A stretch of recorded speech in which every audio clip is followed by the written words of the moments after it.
আসসালামু আলাইকুম। আপনারা সবাই জানেন এখন শীতকাল, আর শীতের মধ্যে সবাই শীতের পিঠা খায়।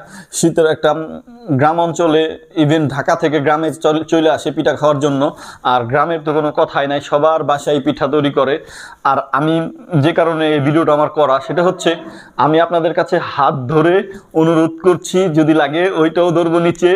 সো আর যেটা আমি বলতে চাচ্ছি সেটা হচ্ছে, আপনারা যারাই আমার পিঠা আমাকে খাওয়াইতে চান, আমাকে খাওয়াবেন, আমার বাসায় পাঠাতে চান, পাঠাবেন, চিন্তা ভাবনা করছেন, তারা আমার এই ভিডিওটা দেখে অনুরোধ, আমার বাসায় মিষ্টি কোনো পিঠা, শীতকালীন কোনো পিঠা পাঠাবেন না।